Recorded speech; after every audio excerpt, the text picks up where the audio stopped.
Breaking at noon, protesters are back at the Iowa State House speaking out against a bill that would remove gender identity protections from the Iowa Civil Rights Code. This morning, a fiery public hearing unfolded as the crowd protested in the rotunda. It comes as both the House and Senate are expected to debate the bill today. We have live team coverage on this bill that's causing, quite frankly, a lot of division.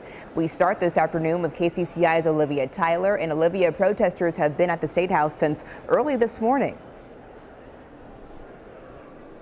Yeah, Jody, until just moments ago, the rotunda here behind me was packed shoulder to shoulder. The noise was deafening as protesters yelled out, "Trans rights are human rights and we won't go back." And when we got here at 9:30 this morning, protesters were wrapped a line around the building to get in to protest inside the State House.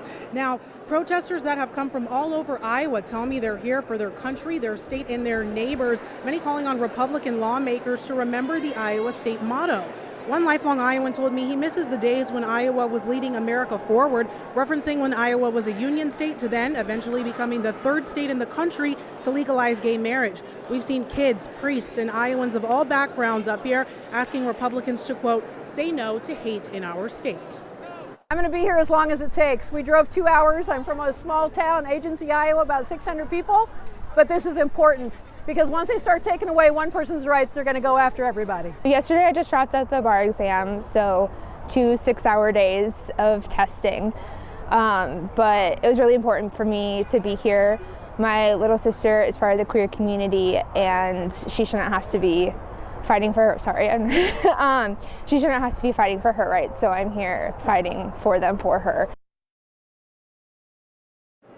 Now, Iowans tell me they will stay here all day if they have to, and this is as the bill is being voted on, the final vote just upstairs. Now, if this bill does pass, Iowa will become the first state to strip gender identity from their Civil Rights Act.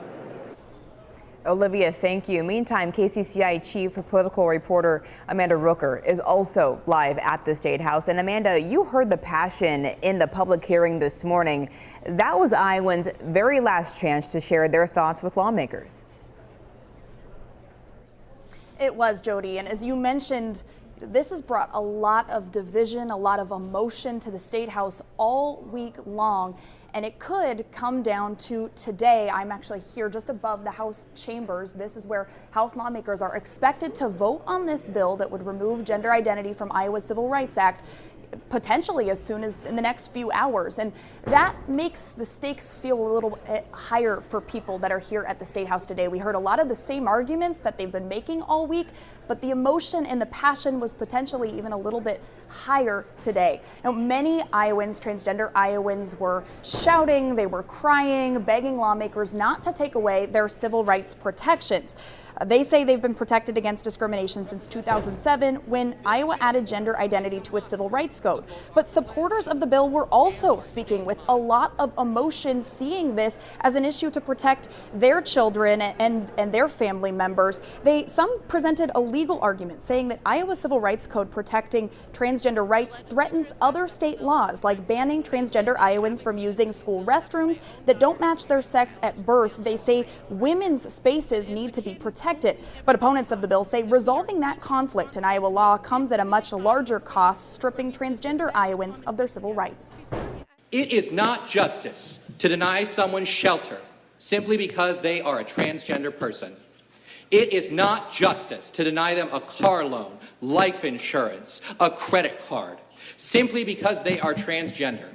It is not justice to fire someone, a model employee, simply because it is discovered that they are transgender. If gender identity remains in this code, the good work that this body has done protecting girls in sports, protecting students from confusing gender classroom curriculum, or even the hormonal treatments that create risk at young ages, or even mutilation of bodies, will be at greater risk in the courts of being lost as long as this gender identity is in our Iowa code.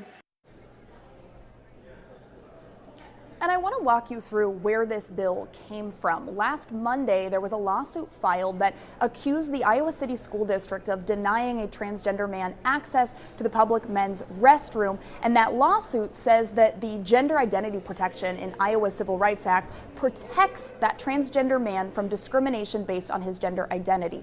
Now, that lawsuit was filed last Monday. Last Thursday, Republican lawmakers introduced this bill that would remove gender identity from Iowa's Civil Rights Act. Since then, this bill has advanced very quickly throughout the week, and as I mentioned, right here on the House floor later today, lawmakers are expected to vote on this. We expect this to be a fiery debate between lawmakers, just like it was between the Iowans testifying in the public hearing today. We will bring you more updates as this day and this legislation continues. Live from the Iowa State House, Amanda Brooker, KCCI 8 News, Iowa's news leader.